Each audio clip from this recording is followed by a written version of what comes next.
The bagel store uses Facebook to serve up success. The company regularly posts eye-catching photos on its Facebook and Instagram pages, making sure its products look good enough to eat.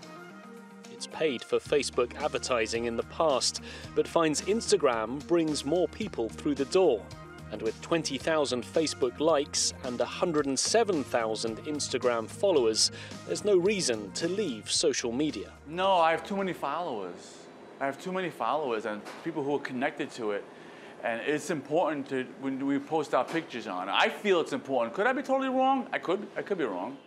Earlier this year, Facebook admitted data from 87 million users had been harvested by an app called This Is Your Digital Life, and shared with the consultants at Cambridge Analytica.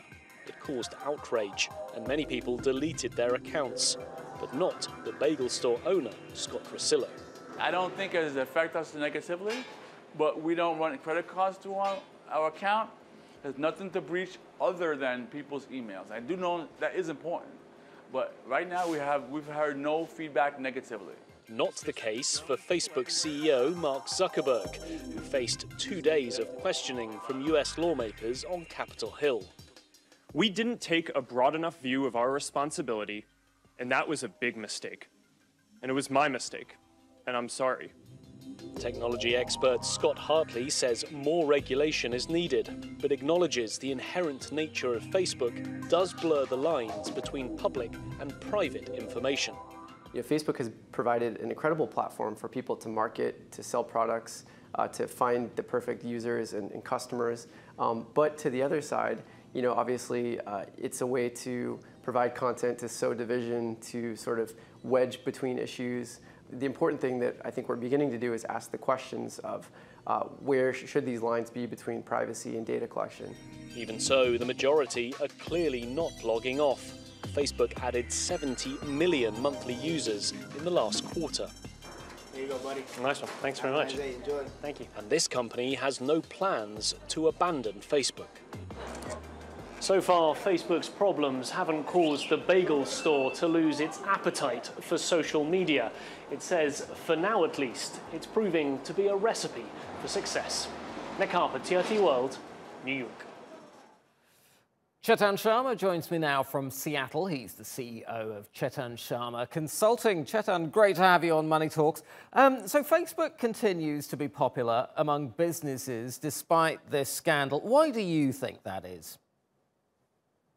I think the main reason Facebook continues to be so popular is because of the stickiness of their service and the impact and the power of their platform. And that has really not diminished despite the controversy as well as the feedback they're getting from the regulators. Explain that concept of stickiness to us in a little bit more detail. I think what happens is if you are somebody on Facebook, you have a number of your friends, number of your family on Facebook. Just because you disappear from the platform doesn't mean the conversations stop.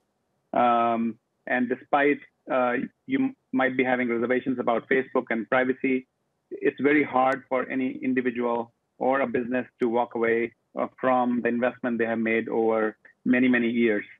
And so you might want to... No, go ahead. Go ahead.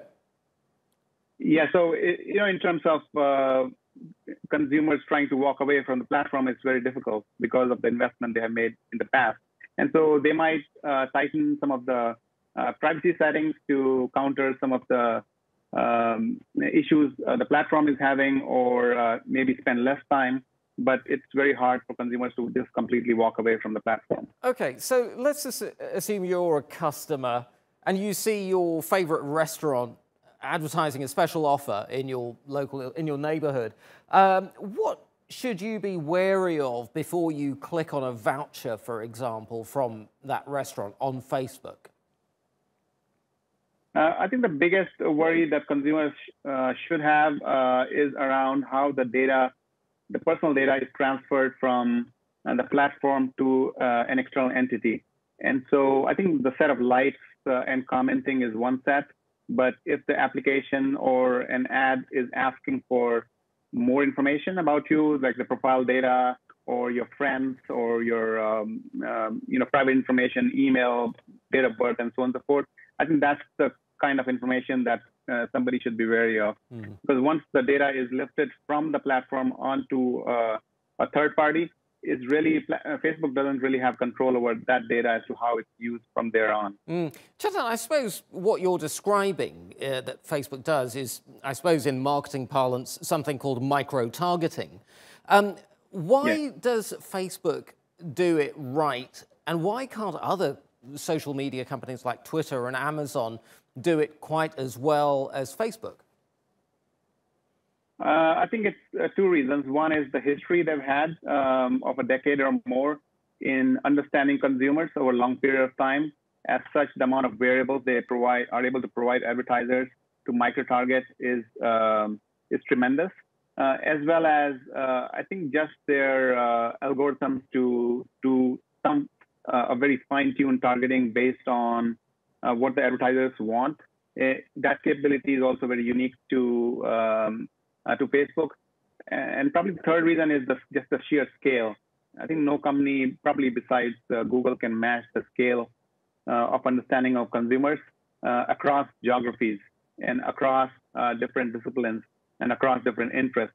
And so I think the sheer scale makes it difficult for others to compete at the level that Facebook competes. And that's also a reason why, because of the network effect, it's difficult for any consumers to walk away from the platform.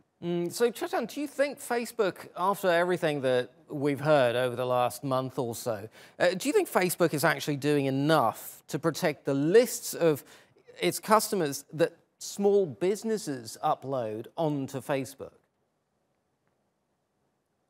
So I think, as we have seen through the congressional testimony as well as at F8 this week, they are taking a number of steps. Also this month, GDPR is coming into play. So there are number of efforts that are in play. I think we'll have to wait and see whether they are enough from a pure data protection point of view, or there's some stuff more to be done. I think part of the fundamental problem from a regulation point of view is that regulators generally don't really understand how Facebook or advertising on a Facebook platform really works. And because of that lack of understanding, they are not able to think about what kind of regulations are needed to kind of manage a platform like Facebook. Fascinating insights. Chetan Sharma, thank you very much indeed.